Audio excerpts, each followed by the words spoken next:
Belmont Stakes 2025. If you can make it in New York, you can make it anywhere. And Sovereignty wins the 157th running of the Belmont Stakes.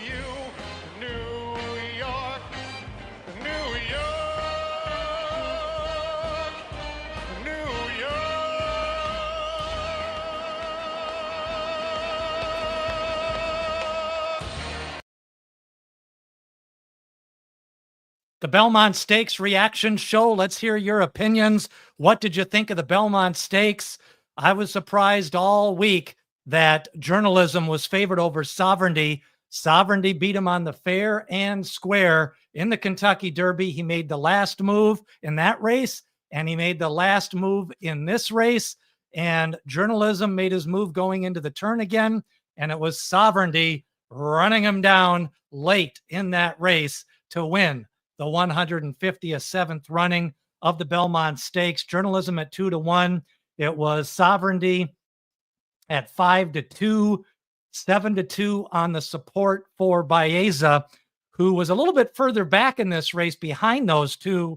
I thought it was a good move by Junior Alvarado, saving ground along the inside. Journalism had the wider trip this time, but at the end of the race, there was no doubt about it. Sovereignty winning the Belmont Stakes. He is now the clear-cut division leader. He wins the Kentucky Derby. He wins the Belmont Stakes. And, of course, Journalism winning the Preakness Stakes. He is the only horse to compete in all three of the horses. Our coverage tonight brought to you by Raceoracle.ai. AI, the edge you've been waiting for.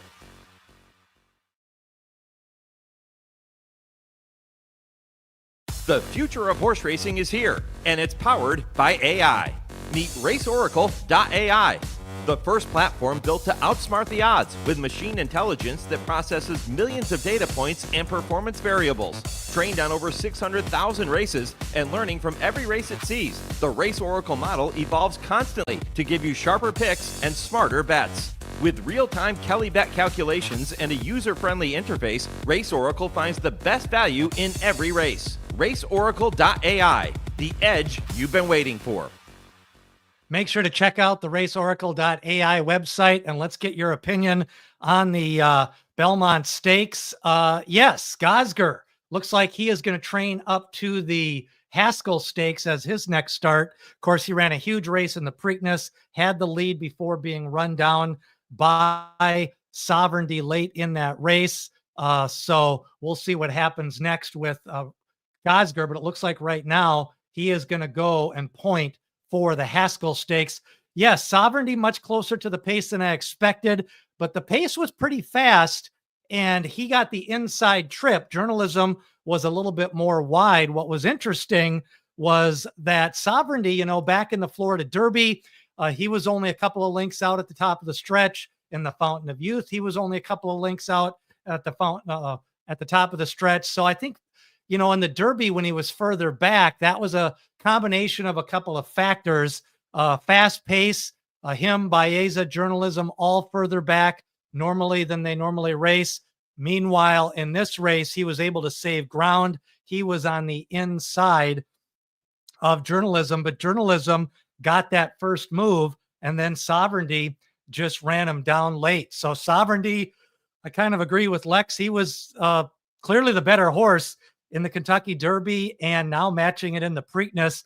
One of the few into mischiefs that is truly a 10 furlong horse. Of course, officially he had Authentic win the Kentucky Derby, but that Derby was in September. Of course, Authentic won the Breeders' Cup Classic at 1.25 miles this time around. And then Mandaloun was put up by disqualification, winning the Kentucky Derby. So becoming his third Kentucky Derby winner. And Sovereignty now, really 7 lifetime races. He won the Street Sense. He won the Fountain of Youth. He won the Kentucky Derby. And now he wins the Belmont Stakes 2025. Tonight's reaction show brought to you by Raceoracle.ai. The Belmont Prospectus, we'll be doing another prospectus for the Travers Stakes and the Breeders' Cup. Kind of an interesting race. when he proved he could close at Gulfstream, you knew this guy was special. I kind of agree, Anthony, especially off that layoff, because that was a huge layoff. He had missed some workouts. Again, I think this shows how good Tappan Street was. I think Tappan Street's a nice horse. And I think in this race, Sovereignty kind of just keeps on showing that Gulfstream Park form, with him running second in the Florida Derby to Tappan Street, who was injured the week of the Kentucky Derby. Meanwhile, Journalism continues to crank out the big races. Baeza kind of moved too late again. He got a little bit flat-footed going into the turn, and he just couldn't keep pace for that first 6 furlongs. And Baeza just was a little bit further back, and I just don't know if he can quicken. Journalism beat him in the Santa Anita Derby, and then Rodriguez had beaten him in a maiden race. So Baeza, he's one of those horses. Maybe he's better at 1.1 miles. Maybe he's better on the lead, and that might just be how he runs his better races. So it'll be interesting to see overall where these horses go next. I think we've got the Jim Dandy. Of course, we've got the Haskell. Gosger's going to point for that Haskell. Now, the Matt Winn Stakes is tomorrow, and we're going to see that race to see how that plays out. Now, already we've got a couple of scratches out of that race. Gaming is going to scratch out of that race and point to the Affirmed. And then Chunk of Gold is going to run in the Indiana Derby. He is going to scratch, but we're still going to see Coal Battle, Burnham Square, East Avenue, and most likely Final Gambit in that race tomorrow as we start the summer Derby season. Again, we're going to go from the Indiana Derby, the Ohio Derby, the Iowa Derby, the West Virginia Derby, and then we've got the bigger races. We've got the Jim Dandy, which is a prep for the Travers. We've got the Haskell Stakes, which is for horses that prefer the 1 1/8 mile distance. And Val Play Sovereignty, just a bigger horse. And I thought he warmed up good again. Well, I think he just had a lot of energy, trained all week long. Now, Journalism trained well with energy all week long too, but I think you saw the difference again. Journalism took the lead and Sovereignty just ran him down. And I'm not so sure if Journalism went to won that race if he went to ran in the Preakness. I think if he would have skipped the Preakness, but the Preakness is a big purse and you got to run them when they're ready.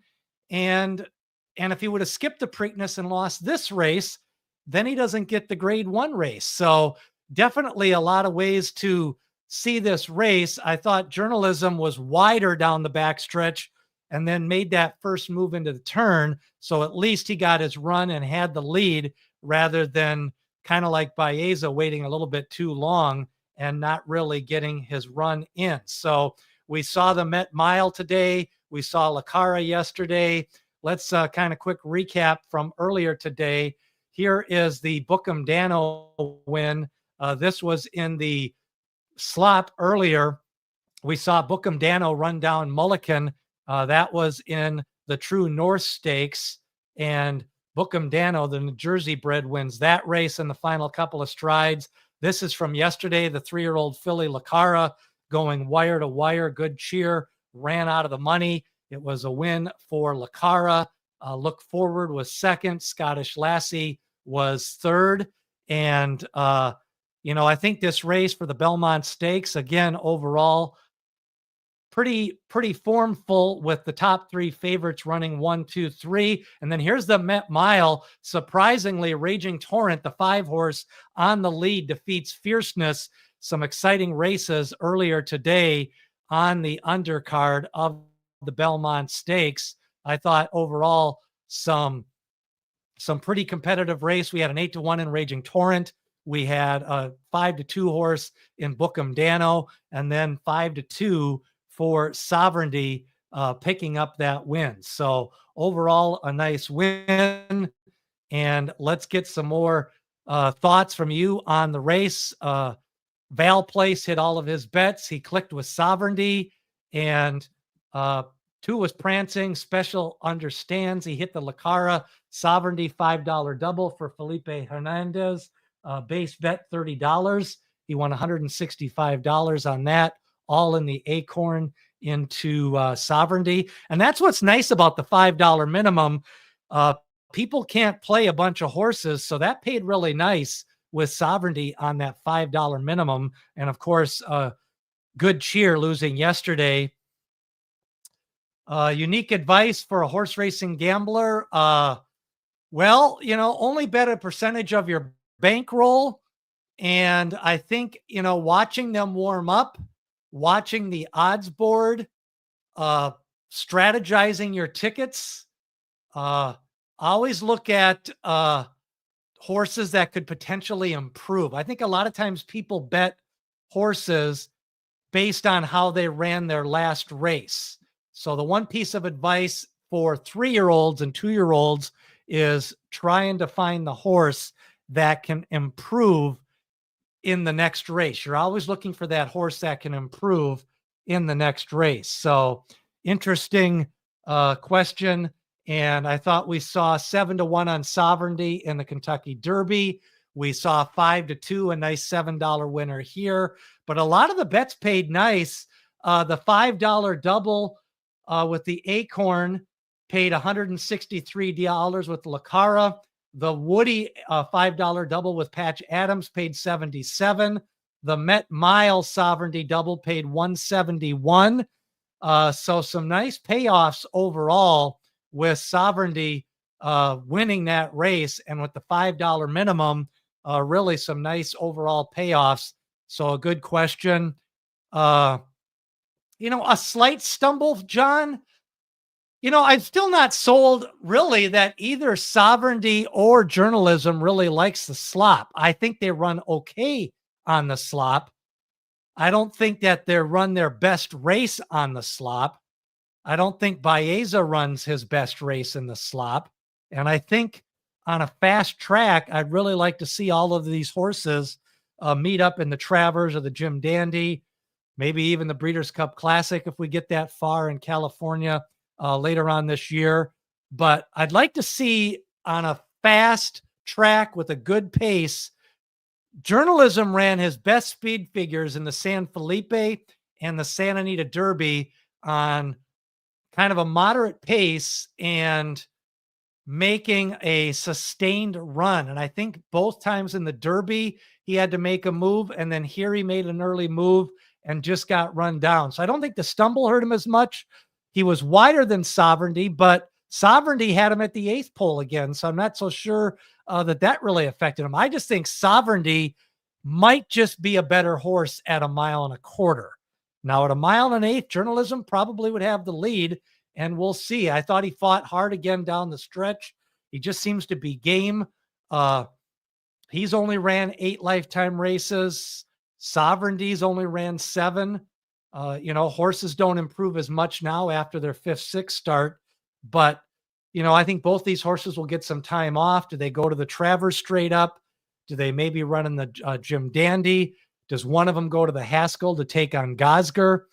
Some different type of ways that you can go to get to the Jim Dandy. And then you got to put it in context of the older horses. So we had the Woody Stevens earlier today. What did you think of Patch Adams? Of course, he had a couple of wins of Churchill Downs. He came a little bit off the pace. Matticat Road, I thought, ran a big race, running 2nd today. Here's where those $5 doubles with Lucara and Sovereignty, they paid $163. So that's a nice bet with Good Cheer losing that double. Again, we watched overall, we'll have to see what the fraction of the Belmont was. 3 of the last 4 years, it was kind of slow. I think overall it was a little bit of a fast pace. I thought Rodriguez got a heady ride from Mike Smith. I think that was the best way for him to win that race. Our reaction show brought to you by Raceoracle.ai. We'll come back with more of your questions right after this from Raceoracle.ai. The future of horse racing is here, and it's powered by AI. Meet Raceoracle.ai. The first platform built to outsmart the odds with machine intelligence that processes millions of data points and performance variables. Trained on over 600,000 races and learning from every race it sees, the Race Oracle model evolves constantly to give you sharper picks and smarter bets. With real-time Kelly bet calculations and a user-friendly interface, Race Oracle finds the best value in every race. Raceoracle.ai, the edge you've been waiting for. Raceoracle.ai, our sponsor of tonight's reaction show. And again, let's take some more of your thoughts and comments. Lord Zed, he's learning about horse racing and handicapping, and good to have you listening to the show. Hopefully you downloaded the Belmont Prospectus or the Kentucky Derby Prospectus or the Preakness Prospectus. We will be having those for the Travers Stakes and hopefully for the Breeders' Cup this fall. Dave McKenna, journalism, a lot of heart, game, best of the West, that for sure. But the king is in New York. Sovereignty, Sovereignty, if you watch all of his races like we showed yesterday, he's never stopped running in any of his races. He closed against Praetor. He closed in the street sense. He closed and won the Fountain of Youth. He closed against Tappan Street. He won the Kentucky Derby closing. And he won the Belmont Stakes closing. Now, here was my pace analysis coming into the race, and it kind of played out that way. We had Rodriguez on the lead. Crudo was up there for a little while. Baeza was a little bit further back. Hill Road, he wasn't as far back as I thought he would be in this race. And Sovereignty was a little bit closer. He was actually ahead of Baeza, but overall, Rodriguez setting the pace in the 157th running of the Belmont Stakes. Let's get some more of your thoughts. Michael McCarthy reminds me of Craig Counsell, the manager of the Cubs. Both always look like they just ate a tuna sandwich. Yeah, he's kind of an interesting trainer, but he's a good trainer. I mean, his work with City of Light winning a monster race in the Breeders' Cup Mile, also winning the Pegasus World Cup.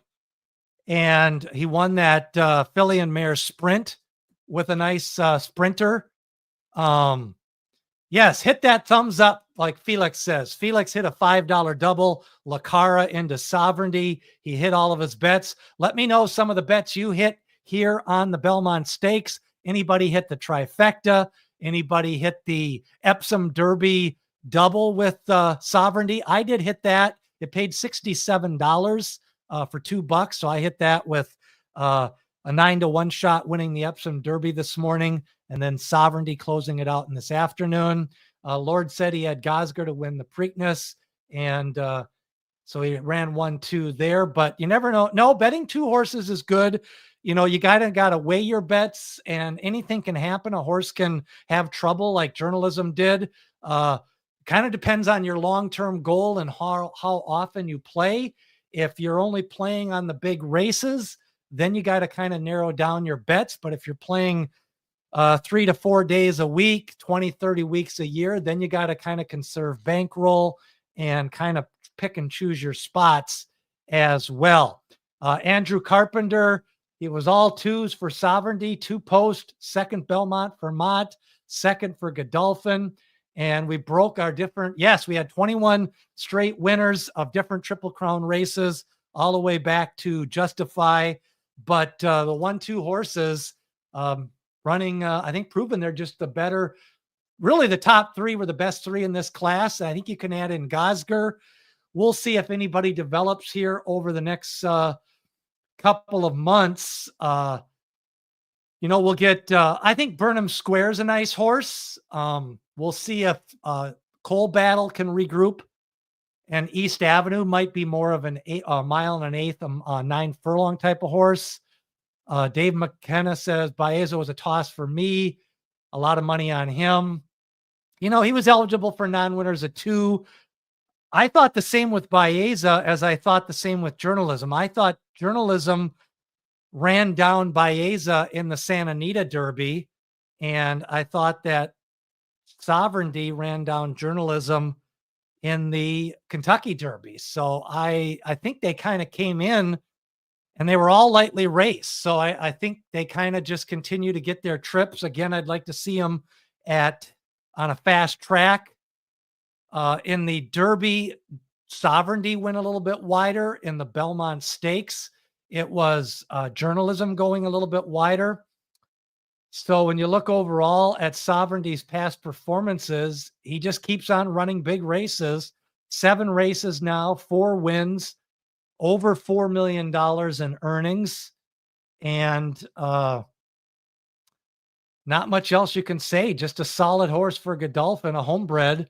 And Belmont did the right thing. He skipped on the Preakness, had his horse ready to win and run well here in the Belmont Stakes.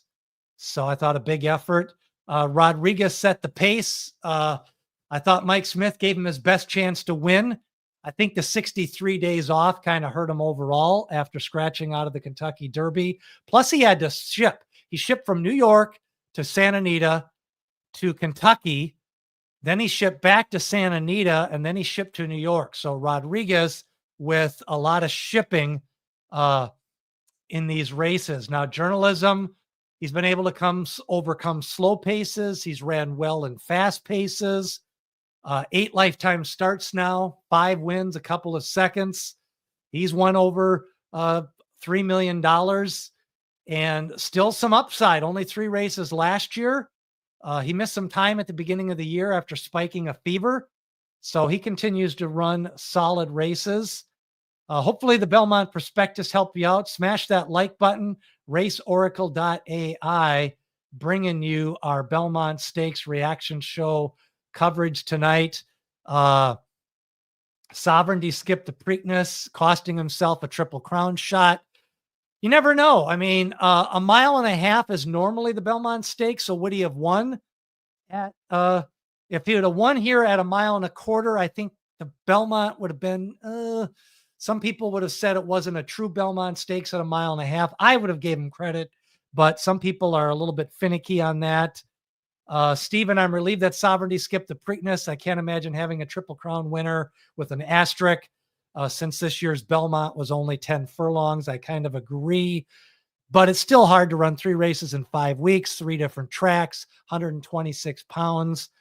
If he wins the Breeders' Cup Classic or defeats older horses or wins the Whitney or the Jockey Club or the Travers, I think that's still going to be some pretty big accomplishments.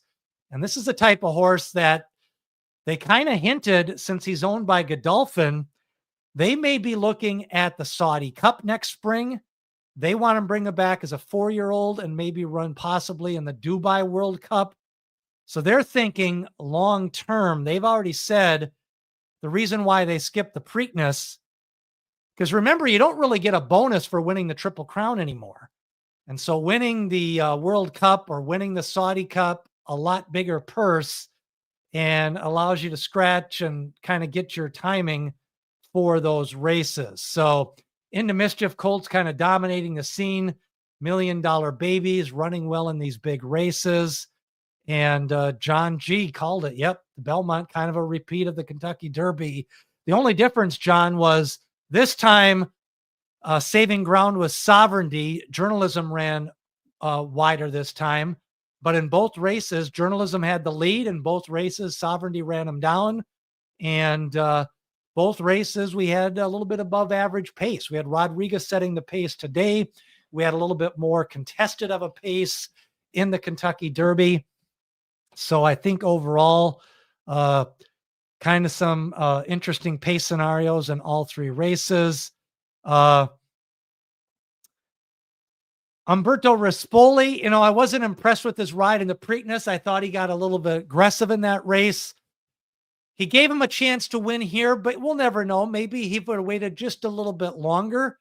That might have kept Sovereignty trapped a little bit longer at the rail, but then Baeza might have run well. So I think what you're looking for is if you can have the lead at some point in the stretch with 1/8 of a mile to go, and right around a little longer than 1/8 of a mile to go, Sovereignty had the lead. And I think that's all you can ask. So I thought that was a big race and a big effort out of both Journalism and Sovereignty. So we'll see how the speed figures come up. Remember, on the Ragozin scale, they gave a Preakness a better Ragozin rating than the Kentucky Derby. Brisnet had the speed figures a little bit different. They had Sovereignty with a 103 in the Kentucky Derby, and they had Journalism with a 107 in the Preakness. So based on the past performances coming into the race,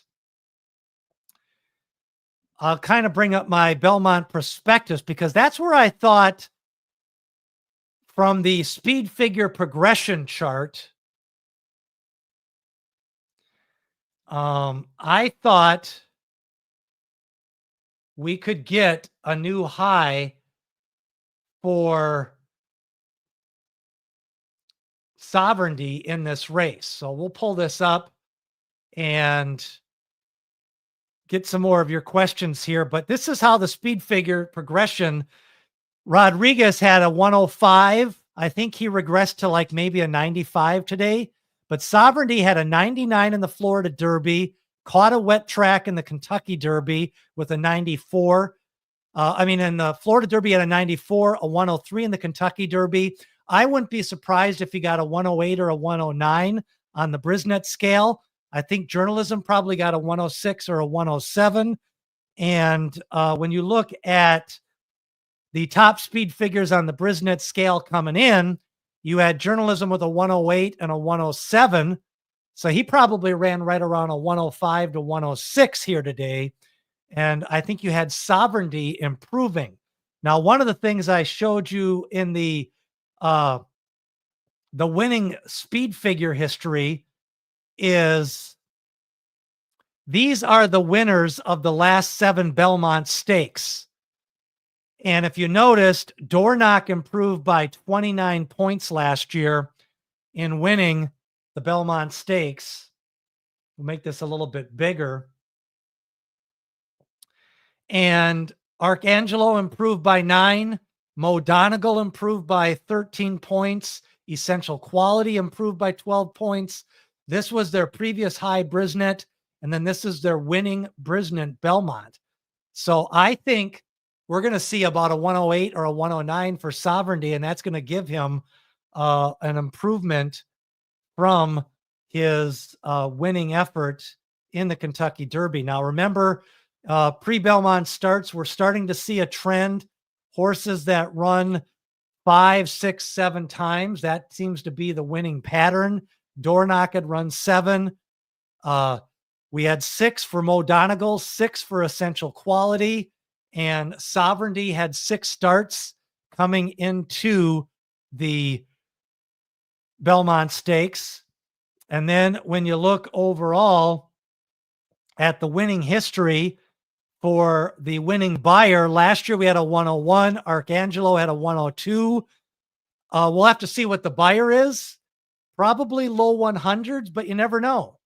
Norman says, over the course of Belmont might have had a different result if the distance had been what it's been, 1.5 mile horses.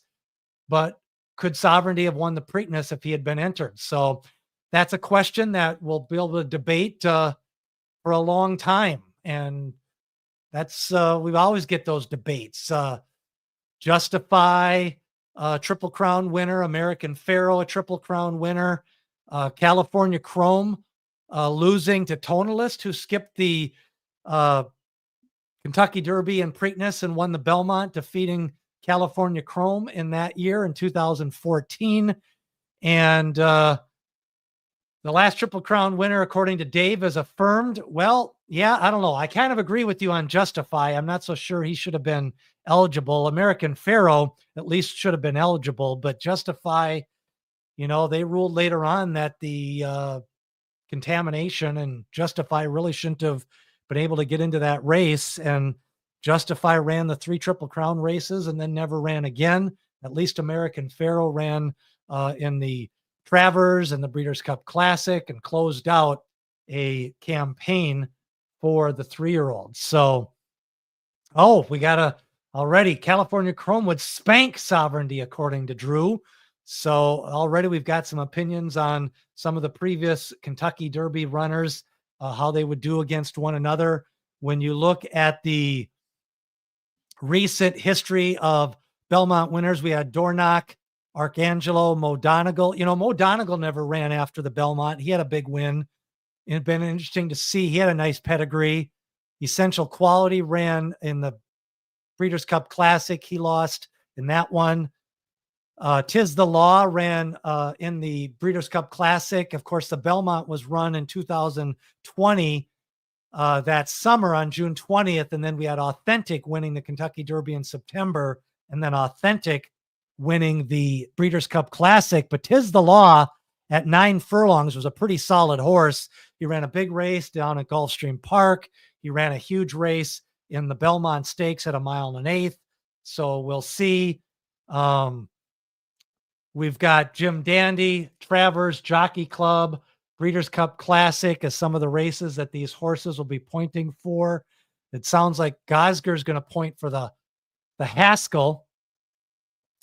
Bilko says this could be a bad trend where Kentucky Derby winners could start skipping the Preakness to win the Belmont. Yeah, you know, I think this proves a couple of things. You know, the fact that journalism ran well, I think, is a good sign that people will see, well, you can run in all 3 legs. And it took a good horse in Sovereignty to defeat journalism. I think if journalism would have ran out of the money, then people would have said that. They would skip the Preakness and run in the Belmont. But journalism ran second, and he lost to a good horse who won the Derby. And the fact that Sovereignty defeated journalism, I think, you know, flatters the form of the Derby and kind of just keeps that top of the funnel. Really, the big prep winners were Santa Anita Derby winner, the Fountain of Youth winner. Second in the Florida Derby was Sovereignty. He won the Street Sense. So the big prep races, San Felipe for journalism. So I think Gulfstream and Santa Anita kind of moved to the head of the pack for the winners of this race. Now, what's interesting is we're starting to see a trend of the Belmont winners in the prospectus, which you can download. Look in the description. But Dornoch ran in the Kentucky Derby. He skipped the Preakness. Arcangelo ran in the Peter Pan. Mo Donegal ran in the Kentucky Derby and won the Belmont. Essential Quality ran in the Kentucky Derby and won the Belmont. Tis the Law ran in the Florida Derby and won the Belmont. So you got to go all the way back to Justify and American Pharaoh as the only 2 horses since 2006 that went from the Preakness, winning the Preakness, to the Belmont. So that was one of the reasons why I picked Sovereignty. I just thought that extra time was an advantage for Sovereignty, plus a little bit higher of a price overall for Sovereignty. So, you know, I think a big effort overall from journalism. And I think when you look at the form overall, it looks like the Kentucky Derby to the Preakness is not a winning pattern, really, unless you're going to try to win the Triple Crown. Sovereignty decided he wanted to have more Travers, Jockey Club, maybe the Breeders' Cup Classic, maybe Dubai next year, maybe the Saudi Cup. So we'll see. On another wet track, easy winner, Sovereignty wins again, kind of in the slop. You know, I think journalism may just stay home for the Pacific Classic. Of course, we had Nysos win last week. He's the older horse leader out of the West Coast, but he's got to prove he only won at 7 furlongs last week. So he's got to prove that he can win at 2 turns, and he's got to prove that he can stay healthy. He had almost 14 months off after running in February of last year. So he's got to prove that he can stay healthy for the summer. So maybe journalism just stays out west, runs in the Pacific Classic. That's his prep for the Belmont Stakes. So that is a look at the Belmont Stakes 2025. Thanks for following along. I've already got a preview up of the Matt Winn Stakes for tomorrow. We've got the Summer Derbies coming up, and then we'll start gearing up for Travers and Breeders' Cup. Sovereignty wins the 2025 Belmont Stakes. And remember that D. Wayne Lucas always says people have opinions, horses have the facts.